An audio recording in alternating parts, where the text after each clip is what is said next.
Hello student, आज हम CPU scheduling criteria पढ़ेंगे और टाइप्स ऑफ सीपीयू शेड्यूलिंग भी पढ़ेंगे।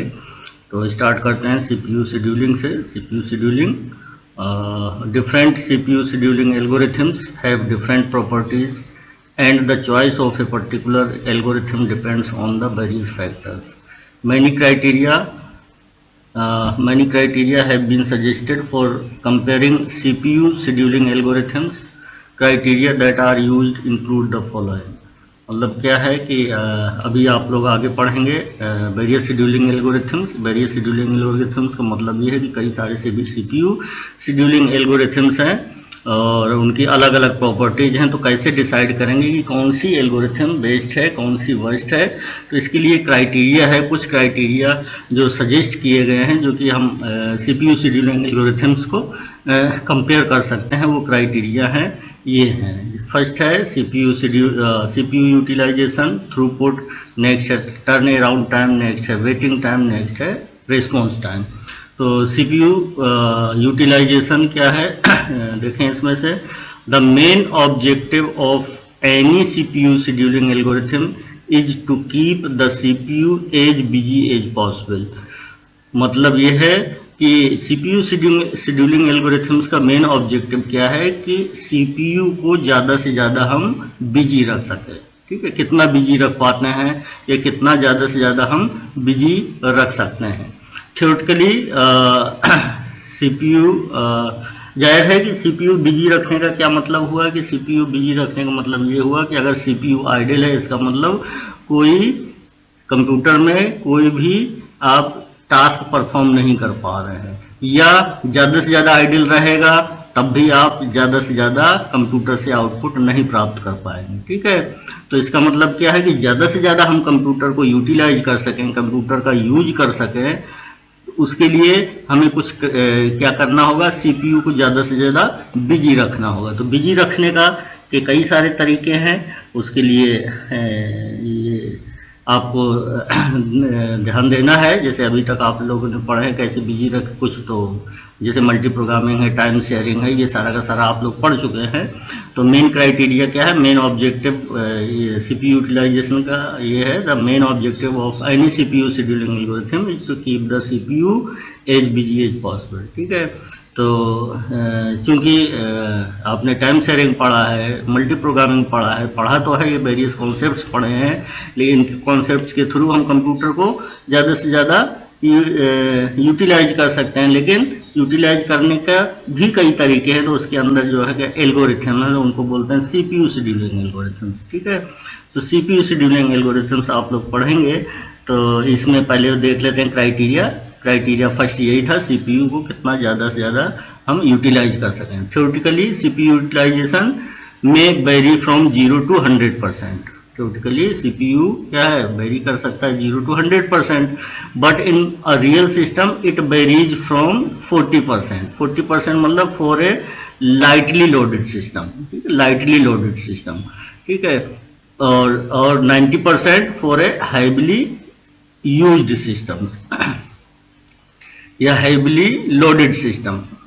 ठीक है, ज़्यादा से ज़्यादा प्रोग्राम लोड होंगे उसमें, तो ज़्यादा से ज़्यादा हम उसको यूटिलाइज कर सकते हैं, सिंपल भाषा में अनुसार। ठीक है, आपको समझने के लिए ये मान सकते हैं हैवीली लोडेड का मतलब ज़्यादा से ज़्यादा उसमें टास्क, ज़्यादा से ज़्यादा जॉब लोड हैं, तभी हम ज़्यादा से ज़्यादा टास्क परफॉर्म कर सकते हैं। तो ज़्यादा से ज़्यादा टास्क परफॉर्म कर सकने का मतलब क्या है, सीपीयू को हम ज़्यादा से ज़्यादा यूटिलाइज कर सकते हैं। ठीक है, नेक्स्ट है आगे थ्रूपुट। नेक्स्ट क्राइटेरिया है throughput.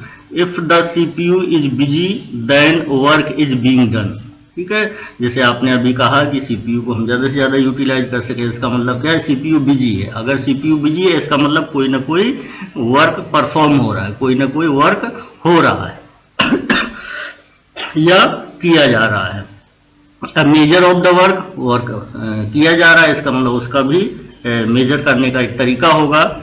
A measure of the work done by CPU is the number of processes completed per time unit. ठीक है, a measure of work done by CPU is the number of processes completed per unit time called the throughput. मतलब यह है कि throughput क्या किसे बोलेंगे, throughput क्या है कि द नंबर ऑफ प्रोसेसेस, ठीक है, कंप्लीट हो रहे हैं कुछ पर्टिकुलर समय में, पर यूनिट टाइम में कितने प्रोसेसेस कंप्लीट हो रहे हैं, इस पर्टिकुलर नंबर ऑफ प्रोसेसेस को बोलेंगे क्या, थ्रूपुट बोलेंगे। The throughput may vary depending upon the length और duration of the processes. The throughput vary कर सकता है डिपेंड अपॉन द लेंथ और ड्यूरेशन ऑफ द प्रोसेस, मतलब ये है कि ज्यादा लंबा प्रोसेस होगा तो जाहिर है कि उसको ज्यादा टाइम लगेगा एग्जीक्यूट होने में, ज्यादा टाइम लगेगा इसका मतलब number of processes completed per unit time कम भी हो सकते हैं, मतलब थ्रूपुट कम भी हो सकता है और ज्यादा भी हो सकता है। वही लिखा हुआ है the throughput may vary depending upon the length और ड्यूरेशन ऑफ द प्रोसेसेस।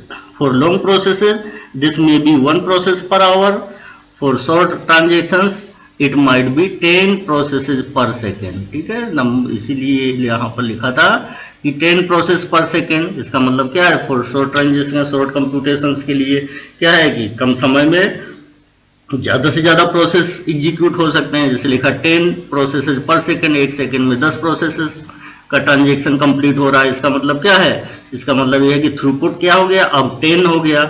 और पहले क्या मान लेते हैं लॉन्ग प्रोसेस के लिए है, लॉन्ग प्रोसेस से जैसे पड़े हुए तो हो सकता है उसके लिए इतना सारा लॉन्ग प्रोसेस हो कि उसके लिए 1 घंटे में एक ही प्रोसेस कंप्लीट हो रहा है, तो पर्टिकुलर टाइम में कितना प्रोसेस कंप्लीट हो रहा है, नंबर ऑफ प्रोसेसेस, उस नंबर ऑफ प्रोसेसेस को बोलेंगे थ्रूपुट बोलेंगे। नेक्स्ट है turnaround time. Turn around time for a particular process an important criterion is how long it takes to execute that process, ठीक है। पर्टिकुलर प्रोसेसेस के लिए important criteria ये है कि वो पर्टिकुलर प्रोसेस एग्जीक्यूट होने के लिए कितना समय लेता है, ठीक है। The time interval from the time of submission to the time of completion is known as the turnaround time.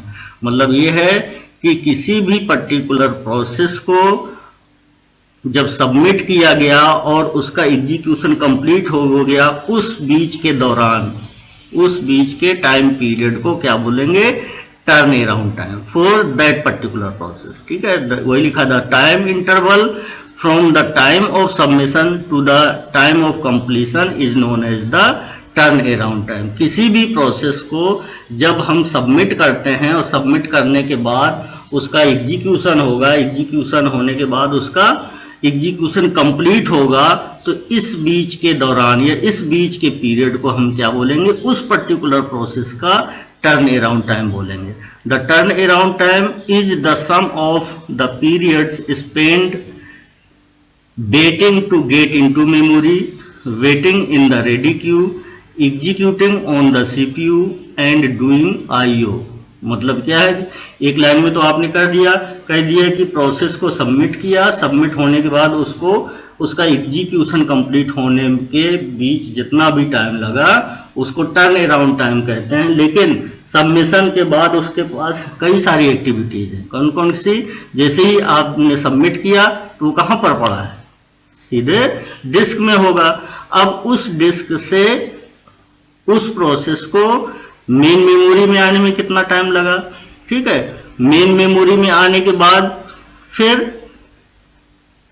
Ready queue में उसको कितना वेट करना पड़ा, मतलब वहां पर आने के बाद जरूरी नहीं है उसका एग्जीक्यूशन शुरू हो गया हो, वो क्या है, वो वेट कर सकता है। क्यों, क्योंकि उस बीच हो सकता है किसी दूसरे को सीपीयू एलोकेट हो, ठीक है। वेट करने के बाद जब उसको सीपीयू एलोकेट हो जाएगा, इसका मतलब उसका एग्जीक्यूशन शुरू हो जाएगा। अब जब एग्जीक्यूशन शुरू हो जाएगा उसके बाद हो सकता है उसको इनपुट और आउटपुट ऑपरेशन परफॉर्म करने की जरूरत पड़ी, ठीक है। तो इनपुट आउटपुट ऑपरेशन परफॉर्म करने के बाद फिर वो कहां जाएगा, रेडी क्यू में जाएगा। रेडी क्यू से फिर उसका एग्जीक्यूशन शुरू होगा, कहां पर, रेडी क्यू से। जब उसको सीपीयू एलोकेट हो जाएगा फिर एग्जीक्यूशन शुरू होगा।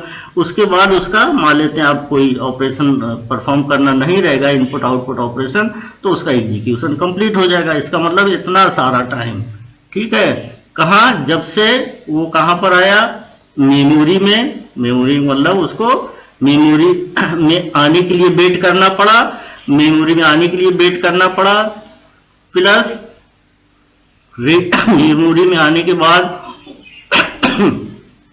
उसको सीपीयू एलोकेट होने में कितना टाइम लगा, सीपीयू एलोकेट होने के बाद उसको हो सकता है इनपुट आउटपुट ऑपरेशन परफॉर्म करने में कितना टाइम लगा, फिर उसको एग्जीक्यूट होने में, उसके बाद फिर से रेडी क्यू में जाएगा, फिर वेट करना पड़ा, फिर उसको क्या करना, सीपीयू एलोकेट हुआ। ये सारा टाइम को अगर हम जोड़ दें तो ये पूरा का पूरा टाइम को क्या बोलेंगे, टर्न अराउंड टाइम। ठीक है, नेक्स्ट क्राइटेरिया है waiting time. The amount of time that a process spends waiting in the ready queue is called the waiting time। ठीक है, अभी आपने टर्न अराउंड टाइम में क्या क्या बताया था कि वो डिस्क में पड़ा है, डिस्क से मेमोरी में आने के लिए कितना वेट करना पड़ा, फिर मेमोरी से सीपीयू में, सीपीयू एलोकेट होने में कितना वेट करना पड़ा, फिर सीपीयू से हो सकता है इनपुट आउटपुट परफॉर्म करना हो तब कितना वेट करना पड़ा, फिर उसको सीपीयू रेडी क्यू में गया, फिर एग्जीक्यूट होने में उसको कितना टाइम लगा। इतना सारा टाइम को जोड़ देंगे तब उसको क्या बोलते हैं, निकल कर जो भी टाइम आएगा उसको बोलेंगे उस पर्टिकुलर प्रोसेस को का टर्न अराउंड टाइम। अब यहां पर हम देखते हैं कि वेटिंग टाइम सिंपल एक लाइन का है कि the amount of time that a process spends waiting in the ready Q is called the waiting time. मतलब ये है कि उस पर्टिकुलर टाइम को, ठीक है, जो पर्टिकुलर प्रोसेस के लिए जितना टाइम पर्टिकुलर प्रोसेस को रेडी क्यू में वेट करने में लगा, उस पर्टिकुलर टाइम को कहते हैं वेटिंग टाइम। मतलब ये है कि पर्टिकुलर प्रोसेस रेडी क्यू में तो है लेकिन उसका एग्जीक्यूशन स्टार्ट नहीं हुआ, तो जब तक उसका एग्जीक्यूशन स्टार्ट नहीं होता है और वो रेडी क्यू में रहते हुए उसको कितना वेट करना पड़ा, जितना वेट करना पड़ा, इंतजार करना पड़ा, किसके लिए, सीपीयू के एलोकेट होने के लिए, उस पर्टिकुलर पीरियड को उस प्रोसेस का वेटिंग टाइम कहलाएगा। The amount of time that a process spends waiting in the ready Q is called the waiting time. देखें बार बार क्यू यूज हो रहे हैं, ये आपको प्रीवियस लेक्चर में भी पढ़ाया गया है। रेडी क्यू है, वेटिंग क्यू है, डिवाइस क्यू। तो हमने पहले ही बताया था कि जितने भी लेक्चर हम आप पढ़ेंगे देखेंगे तो उन लेक्चर्स का सीधे सीधे संबंध प्रीवियस लेक्चर से होता है। इसीलिए हम कहा था कि हमारे साथ साथ चलें तब आपको ज़्यादा अच्छे से समझ में आएगा। तो फिर से देखें, आगे बढ़ते हैं। उसके लिए वेटिंग टाइम हो गया, तो नेक्स्ट है रेस्पॉन्स टाइम। ठीक है, इसमें से देखें प्रीवियस लेक्चर का क्या संबंध है, दोनों में यूज हो रहा है, क्या वो यूज हो रहा है, रेडी क्यू भी यूज हो रहा है, ठीक है, आईओ क्यू भी यूज हो रहा है या डिवाइस क्यू भी यूज हो रहा है, फिर यहाँ पर भी रेडी क्यू यूज हो रहा है। तो रेडी क्यू का मतलब क्या है, वो मेमोरी में तो है लेकिन उसको वेट करना पड़ रहा है। कब तक वेट करना कब तक वेट करेगा या कब तक रेडी क्यू में रहेगा, जब तक उसको सीपीयू एलोकेट नहीं हो जाता। ठीक है, तो जैसे ही सीपीयू एलोकेट हो जाता है कि मतलब एलोकेट होने तक के समय को क्या बोलेंगे, वेटिंग टाइम। नेक्स्ट है response time. In an interactive system the turnaround time is not the best criteria. Process may produce some output fairly early and continue computing new results, while previous results are being output to the user. Thus, another measure is the time from the submission of a request until the first response is produced. ठीक है, until the first response is produced. This measure called response time. This measure called the response time. Response time क्या है? Response time is the amount of time it takes to start responding, but not the time that it takes to output that response. मतलब ये है कि इसको simple भाषा में हम कहें तो ये कह सकते हैं कि किसी भी पर्टिकुलर प्रोसेस को आपने क्या किया, सबमिट किया है। सबमिट करने के बाद उसका रेस्पॉन्स आना कब शुरू हुआ है, तो जैसे ही उसका रिस्पॉन्स आना शुरू हुआ, जैसे इसमें लिखा है, क्या लिखा है कि a process may produce some output fairly early, पहले ही, and continue computing new results while previous results are being output to the user. ठीक है, तो इसका मतलब क्या है कि उसका कंप्यूटेशन तो शुरू है, न्यू रिजल्ट्स कंप्यूट करने के लिए कंप्यूट है, लेकिन जो फर्स्ट उसने रिस्पॉन्स दिया, फर्स्ट रिजल्ट दिया, वो फर्स्ट रिजल्ट कहाँ है, तो न्यू कंप्यूटेशन में काम आ सकता है। ठीक है, इसका मतलब उसने फर्स्ट रेस्पॉन्स कब दिया, तो उस पर्टिकुलर फर्स्ट रेस्पॉन्स देने के समय तक, ठीक है, जितना टाइम लगा उस प्रोसेस को, उसको बोलेंगे रेस्पॉन्स टाइम। ठीक है, एक लाइन में यहां पर लिखा है the response time is the amount of time it takes to start responding. ठीक है, ऐसे समय के अमाउंट को, ठीक है, हम क्या बोलेंगे, टर्न अराउंड टाइम,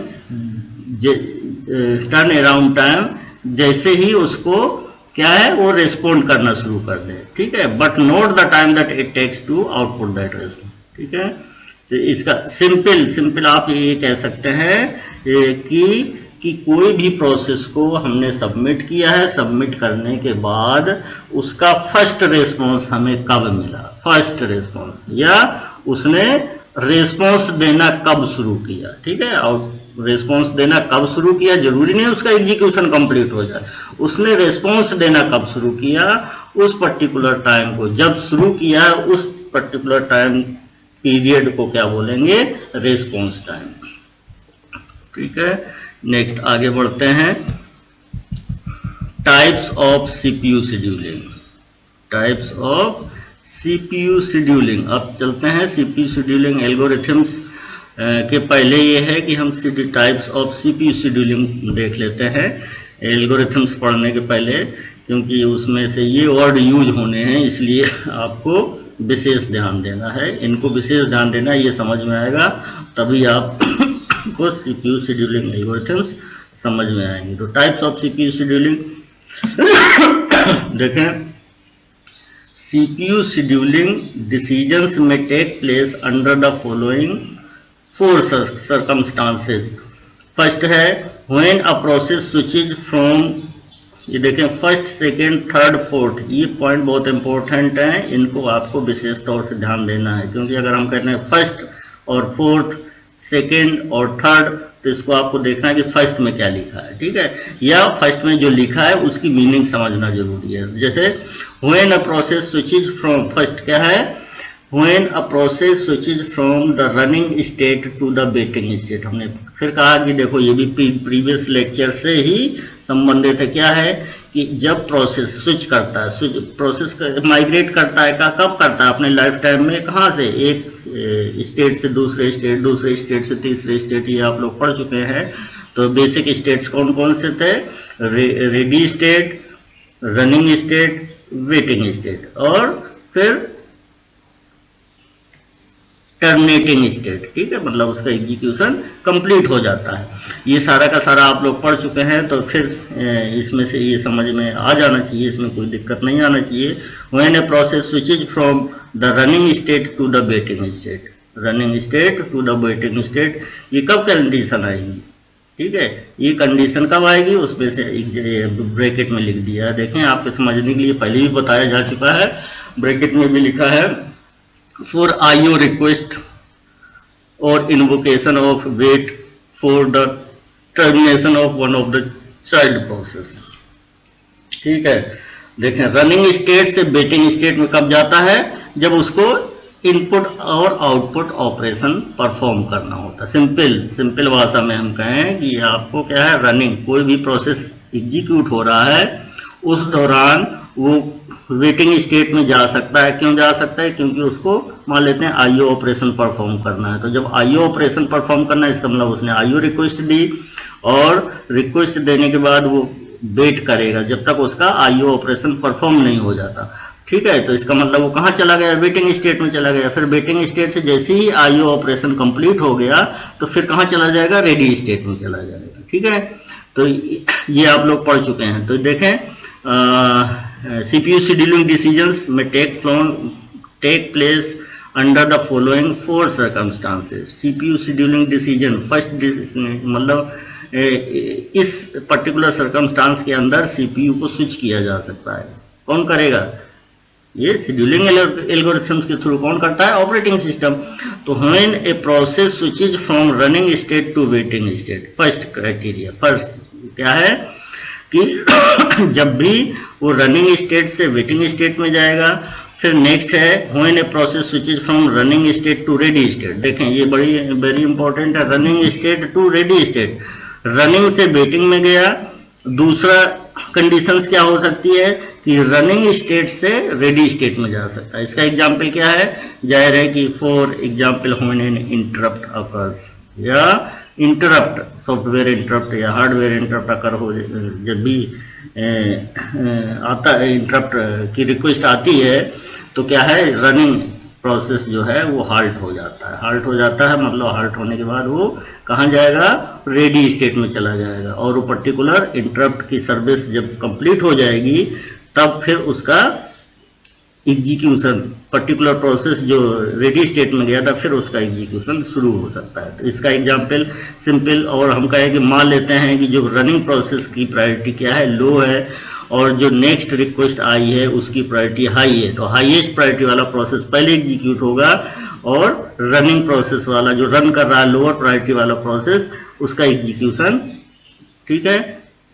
क्या हो जाएगा, हाल्ट हो जाएगा। हाल्ट हो जाएगा मतलब रनिंग प्रोसेस रेडी स्टेट में चला जाएगा और जो रिक्वेस्ट डाला था जिसने वो सीधे सीधे उसका एग्जीक्यूशन शुरू हो जाएगा। क्यों, क्योंकि उसकी प्रायोरिटी हायर थी, ठीक है। तो हायर प्रायोरिटी वाला प्रोसेस पहले एग्जीक्यूट होगा, सिंपल भाषा में। बाकी सारा इंटरप्ट आप लोगों ने पढ़ा होगा डिजिटल इलेक्ट्रॉनिक्स में। नेक्स्ट चलते हैं, नेक्स्ट सर्कमस्टांस क्या, देखें इसमें से विशेष ध्यान देना है। When a process switches from running state to waiting state, ठीक है। फर्स्ट कंडीशन क्या थी कि सीपीयू शेड्यूलिंग का डिसीजंस किस पर डिपेंड करता है, 4 सर्कमस्टांसेस। फर्स्ट सर्कमस्टांस क्या है कि जब प्रोसेस स्विच करता है कहाँ से, रनिंग स्टेट से वेटिंग स्टेट। देखें रनिंग स्टेट से वेटिंग स्टेट में चला गया, इसका मतलब क्या है, इसका मतलब क्या है, कोई ना कोई नए प्रोसेस को सीपीयू एलोकेट होगा, ठीक है। जैसे ही ये रनिंग प्रोसेस वेटिंग स्टेट में गया तो इसका मतलब क्या है, अब सीपीयू आइडल हो गया। तो इस बीच ऑपरेटिंग सिस्टम क्या करेगा, किसी दूसरे को सीपीयू एलोकेट कर सकता है, ठीक है। और इसमें क्या है, when a process switches from running state to ready state, इसका मतलब क्या है कि जैसे ही ये रनिंग स्टेट से रेडी स्टेट गया तो इसमें इसका मतलब क्या है, रेडी स्टेट में पहले से भी प्रोसेस है और ये भी प्रोसेस है। अब इसमें से चॉइस हो गई कि इस पर्टिकुलर प्रोसेस को भी सीपीयू एलोकेट हो सकता है और दूसरे प्रोसेस को भी सीपीयू एलोकेट हो सकता है, ठीक है। Next third, when a process switches from the waiting state to ready state, ठीक है। आपने पढ़ा फर्स्ट में क्या था, रनिंग से वेटिंग स्टेट में गया, अब वेटिंग स्टेट से रेडी स्टेट में जा सकता है, ठीक है। तो fourth example completion of IO, जैसे उसका इनपुट आउटपुट ऑपरेशन कंप्लीट हो जाता है तो रेडी स्टेट में चला जाएगा। तो एक ये भी है, जब रेडी स्टेट में चला जाएगा तो इसका मतलब फिर से उसको सीपीयू एलोकेट हो सकता है, ठीक है। नेक्स्ट है व्हेन अ प्रोसेस टर्मिनेट्स, ठीक है। तो 4 कंडीशंस है जिसके थ्रू हम किसी प्रोसेस को सीपीयू एलोकेट हो सकता है, कर सकते हैं, या ऑपरेटिंग सिस्टम कर सकता है, ठीक है। फर्स्ट क्या था, रनिंग स्टेट से कहां पर जा रहा था, वेटिंग स्टेट में। दूसरी कंडीशन क्या थी, रनिंग स्टेट से रेडी स्टेट में जा रहा था। तीसरी कंडीशन क्या थी, process switches from waiting state से रेडी स्टेट। और नेक्स्ट है, लास्ट है फोर्थ कंडीशन है व्हेन अ प्रोसेस टर्मिनेट्स, ठीक है। तो इसमें से जैसे हमने कहा था कि उसको भी एलोकेट हो सकता है, न्यू प्रोसेस को भी एलोकेट हो सकता है। क्यों, क्योंकि वो रेडी क्यू में है। तो उसी का देखो उसी को थोड़ा सा और समझाने के लिए नीचे लिख दिया कि इन सर्कमस्टांसेस 1 and 4, ठीक है, there is no choice in terms of scheduling. इसका क्या मतलब हुआ, इसका मतलब ये है, आगे लिखा हुआ, अ new process if one exist in the ready Q must be selected for the execution, ठीक है। इस यहां तक का क्या मतलब हुआ, इसका मतलब है कि अगर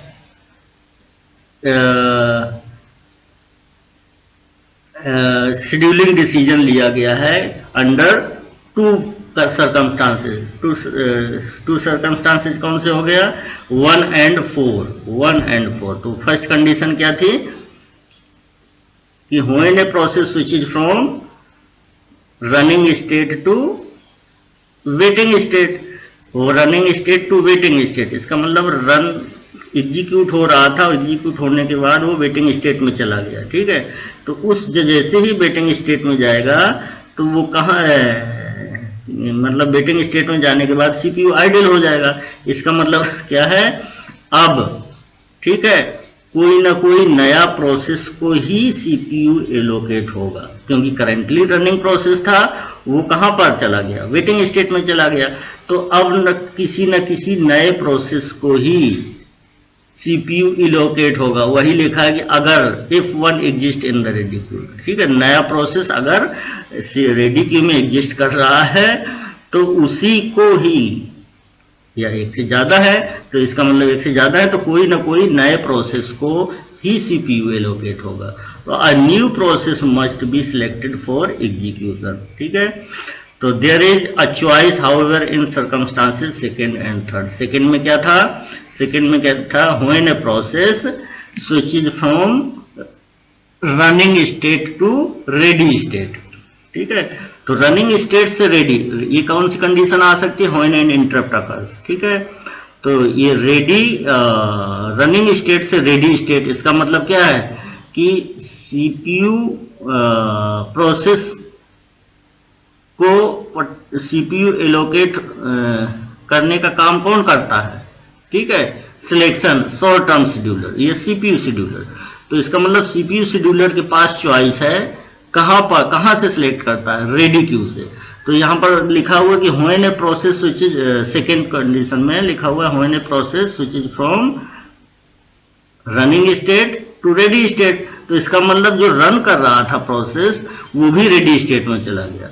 तो अब इसमें क्या है, इस पर्टिकुलर में क्या है, इसमें चॉइस है कि जो रनिंग प्रोसेस था जो रेडी स्टेट में आया है उसको भी सीपीयू फिर से दोबारा एलोकेट हो सकता है, ठीक है, उसको भी हो सकता है, नए प्रोसेस को भी हो सकता है, ठीक है। इसी तरह से थर्ड कंडीशन में when a process terminates, third condition, third ये when a process switches from waiting state to ready state, मतलब जब प्रोसेस वेटिंग स्टेट से रेडी स्टेट में गया, इसका मतलब रेडी स्टेट में है, पहले से भी प्रोसेस हो सकता है, तो इसका मतलब चॉइस है, मतलब करेंटली जो वेटिंग स्टेट से रेडी स्टेट में गया उसको भी सीपीयू एलोकेट हो सकता है, और पहले से भी जो रेडी स्टेट में है या रेडी क्यू में है उनमें से किसी एक को सीपीयू एलोकेट हो सकता है। तो वही लिखा है कि there is a choice in however in circumstances second and third,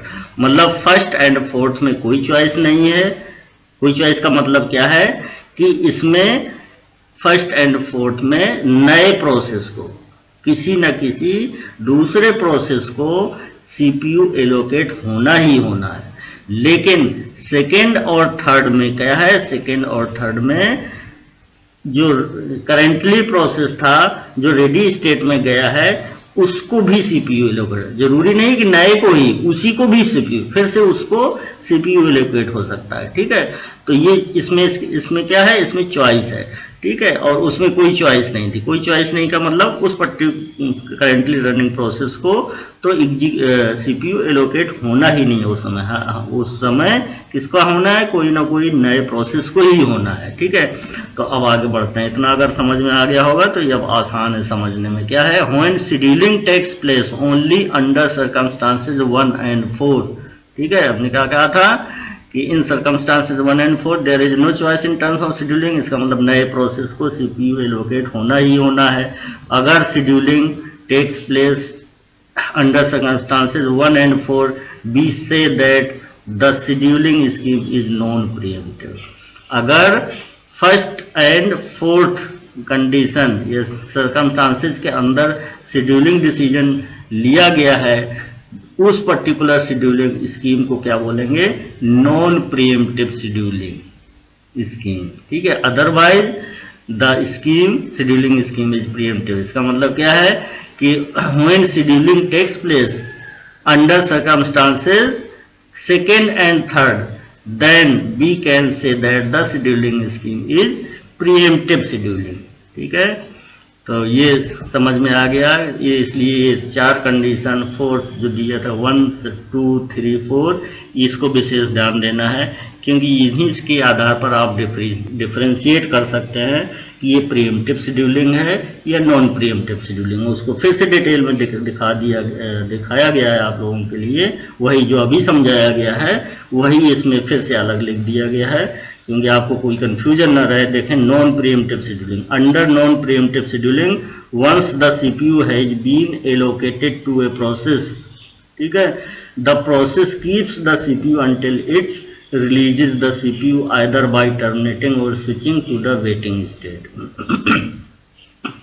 मतलब नॉन प्रीएम्प्टिव शेड्यूलिंग स्कीम या नॉन प्रीएम्प्टिव शेड्यूलिंग के अंतर्गत एक बार अगर सीपीयू किसी भी प्रोसेस को एलोकेट हो जाता है तो वो प्रोसेस तब तक सीपीयू को रिलीज नहीं करता जब तक उसका एग्जीक्यूशन कंप्लीट ना हो जाए या वो वेटिंग स्टेट में ना चला जाए, ठीक है। तो इस पर्टिकुलर शेड्यूलिंग एल्गोरिथम, इस पर्टिकुलर शेड्यूलिंग कॉन्सेप्ट को यूज करके जो कॉन्सेप्ट जो एल्गोरिथम यूज करते हैं उन पर्टिकुलर एल्गोरिथम के कुछ एग्जाम्पल्स हैं। वही लिखा हुआ है, the some algorithms based on non preemptive scheduling are first come first serve scheduling, shortest job first scheduling and priority scheduling, ठीक है। ये एल्गोरिथम्स हैं। इन एल्गोरिथम्स में कौन सी शेड्यूलिंग स्कीम यूज हुई है?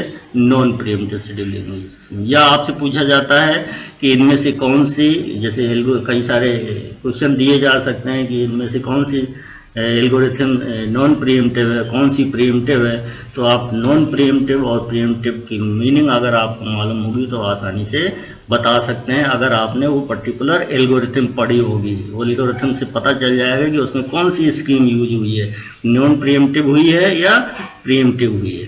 तो नेक्स्ट देखें, इसमें से आपने पढ़ा क्या है नॉन प्रीएम्प्टिव शेड्यूलिंग एल्गोरिथम में, कि जैसे ही किसी भी पर्टिकुलर प्रोसेस को सीपीयू एलोकेट हो जाता है तो वो पर्टिकुलर प्रोसेस सीपीयू को रिलीज तब तक नहीं करेगा जब तक उसका एग्जीक्यूशन कंप्लीट नहीं हो जाता। या दूसरी कंडीशन क्या है, जब तक उसको इनपुट या वो वेटिंग स्टेट में नहीं चला जाता। सीधे वेटिंग स्टेट में कब जाता है? जब उसको इनपुट आउटपुट ऑपरेशन परफॉर्म करना होता है। ये तो सब आपने पढ़ा ही है। नेक्स्ट है प्रीएम्प्टिव शेड्यूलिंग एल्गोरिथम। अब इसमें क्या है, this type of scheduling is used mainly when a process switches either from running state to ready state or from waiting state to ready state, ठीक है। ये क्या है, ये जस्ट अभी हमने क्या बताया था कि under circumstances second and third, the scheduling when scheduling takes place under circumstances second and third, then this type of scheduling scheme is called the pre-emptive scheduling. इसका मतलब क्या है, इसमें चॉइस है जो, ठीक है।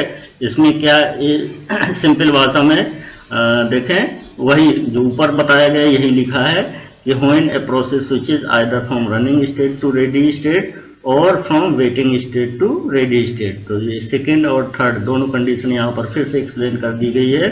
The resources that is CPU cycles are mainly allocated to the process for a limited amount of time and then are taken away, ठीक है।